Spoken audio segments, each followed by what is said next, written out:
Leading question, যার বাংলা মানে হচ্ছে ইঙ্গিতবাহী প্রশ্ন।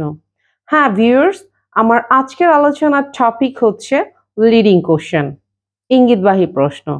আসসালামু আলাইকুম, this is me Amrin Rahman.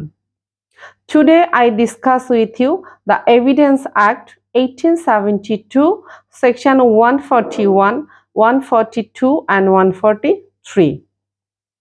হ্যাঁ ভিউয়ার্স, আমি আজকে আপনাদের সাথে আলোচনা করব হচ্ছে সাক্ষ্য আইন 1872। এই সাক্ষ্য আইন 1872-এর ধারা 141, 142 এবং 143। বেসিক্যালি 141-এ হচ্ছে মূলত আলোচনা করা হয়েছে হচ্ছে লিডিং কোশ্চেন বলতে আমরা কি বুঝি বা লিডিং কোশ্চেন কি, হোয়াট ইজ লিডিং কোশ্চেন। এবং 142-এ আলোচনা করা হয়েছে কখন লিডিং কোশ্চেন করা যাবে না, এবং 143-এ আলোচনা করা হয়েছে কখন লিডিং কোশ্চেন করা যাবে। সো ভিউয়ার্স, আমি পর্যায়ক্রমে ধারা 141, 42 এবং 43 ডিটেইলে আপনাদের সাথে আলোচনা করব। সো ফার্স্টে আমি আসছি হচ্ছে হোয়াট ইজ লিডিং কোশ্চেন। আসলে লিডিং কোশ্চেন জিনিসটা কি বা আমরা লিডিং কোশ্চেন বলতে কি বুঝি। লিডিং কোশ্চেন হচ্ছে যখন একজন প্রশ্নকারী একটি প্রশ্ন করে, ওই প্রশ্নের ভিতরেই কিন্তু তিনি যে অ্যান্সারটি আশা করেন ওই অ্যান্সারটি কিন্তু এই প্রশ্নের ভিতরেই থাকে, অর্থাৎ প্রশ্নের ভিতরেই প্রশ্নের উত্তর লুকায়িত থাকে। এটাই হচ্ছে বেসিক্যালি লিডিং কোশ্চেন। আমি আপনাদেরকে একটি এক্সাম্পলের মাধ্যমে ক্লিয়ার করে দিচ্ছি। এক্সাম্পলটা হচ্ছে এরকম যে একজন ব্যক্তি, উনি চট্টগ্রামে বসবাস করেন এবং আমি প্রশ্ন করব ওনাকে, আমি নিজেই জানি যে উনি চট্টগ্রামে বসবাস করেন। সো আমি ওনাকে কোশ্চেনটা এভাবে করতে পারি, আপনি কোথায় বসবাস করেন বা আপনি কোথায় থাকেন। সো সেক্ষেত্রে কিন্তু উনি বলবে আমি চট্টগ্রামে থাকি। এখানে কিন্তু আমার প্রশ্নের ভিতরে কোনো উত্তর ছিল না, বাট আমি যখন ওনাকে প্রশ্নটা যদি এইভাবে করি যে আপনি কি চট্টগ্রামে থাকেন অথবা আপনি কি চট্টগ্রামে বসবাস করেন, নিশ্চয়ই ওই ব্যক্তিটি আনসার করবে যে হ্যাঁ আমি চট্টগ্রামে থাকি বা চট্টগ্রামে বসবাস করি। তার মানে কি আমার প্রশ্নের ভিতরেই কিন্তু এই যে চট্টগ্রাম এই শব্দটা কি আমার প্রশ্নের ভিতরেই ছিল। সো এটাই কিন্তু বেসিক্যালি লিডিং কোশ্চেন, অর্থাৎ প্রশ্নের ভিতরে তাকে উত্তর সম্পর্কে আমার ইঙ্গিত দেওয়া ছিল। আশা করছি লিডিং কোশ্চেন বলতে কি বুঝি বা লিডিং কোশ্চেনটা কি আপনারা ক্লিয়ারলি বুঝতে পেরেছেন। সো এখন আমি হচ্ছে এভিডেন্স অ্যাক্ট সাক্ষ্য আইনের 142 ধারাটা আলোচনা করব যে 42 ধারায় আসলে কি বলেছে। 42 ধারায় বলেছে কখন লিডিং কোশ্চেন করা যাবে না, যদি বিরোধী পক্ষ বিরোধিতা করে এবং আদালত যদি অনুমতি না দেয় তখন দুটি বিষয় সাধারণত লিডিং কোশ্চেন করা যায় না। সো নাম্বার 1 হচ্ছে জবানবন্দির ক্ষেত্রে, অর্থাৎ ডিউরিং এক্সামিনেশন ইন চিফ। আর দ্বিতীয়ত হচ্ছে পুনঃজবানবন্দি ডিউরিং রি এক্সামিনেশন।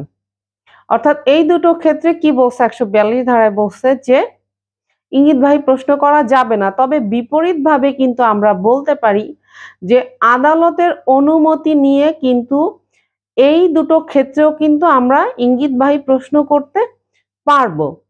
তবে সাধারণত আদালত কিন্তু তিনটি বিশেষ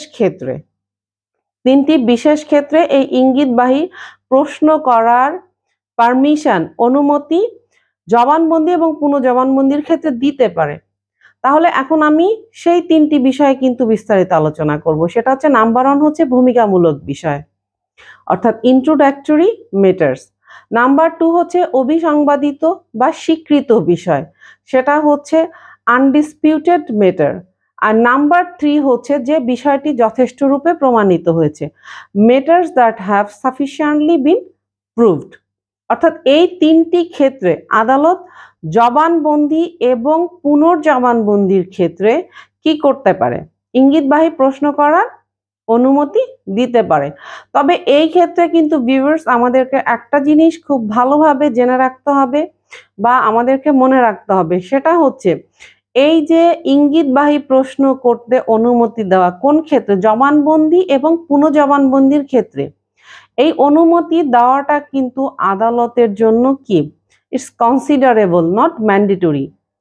আদালত এটা হচ্ছে তার বিবেচনামূলক ক্ষমতা। আদালত মনে করলে আদালত অনুমতি দিতেও পারে, আদারওয়াইজ আদালত অনুমতি নাও দিতে পারে। এখানে আদালতের কোনো বাধ্যবাধকতা নেই। সো ভিউয়ার্স, এখন আমরা সাক্ষ্য আইনের 143 ধারাটি বিস্তারিত দেখব। 43 ধারাতে কি বলেছে? বেসিক্যালি 43 ধারাতে বলেছে হচ্ছে ক্রস এক্সামিনেশন, অর্থাৎ জেরার ক্ষেত্রে কি করা যাবে? ইঙ্গিতবাহী প্রশ্ন করা যাবে। সো আমাদেরকে মনে রাখতে হবে যে জেরার সময় আমরা কি করতে পারবো? আমরা ইঙ্গিতবাহী প্রশ্ন করতে পারবো। তবে এই যে জেরার ক্ষেত্রে, তাই ইঙ্গিতবাহী প্রশ্ন করার প্রাথমিক অধিকার সাধারণত বিরোধী পক্ষের, অর্থাৎ যে পক্ষ এখানে সাক্ষীকে আহ্বান করেছে তার অপর পক্ষের। তার মানে কি 143 ধারা আমরা দেখেছি যে ক্রস এক্সামিনেশন অর্থাৎ জেরার ক্ষেত্রে ইঙ্গিতবাহী প্রশ্ন করা যাবে। তবে এই অধিকারটা কাদের? যারা সাক্ষী আহ্বান করেছে তার অপর পক্ষের। সো ভিউয়ার্স, আমার এই ভিডিওগুলো আমি আইন সম্পর্কে যে তথ্যগুলো আপনাদেরকে প্রোভাইড করি, সো আপনাদের যদি আমার এই ভিডিওগুলো ভালো লাগে, সো অবশ্যই আমার ভিডিওটি শেয়ার করবেন, আমার ভিডিওতে লাইক দিবেন এবং কমেন্টস করবেন।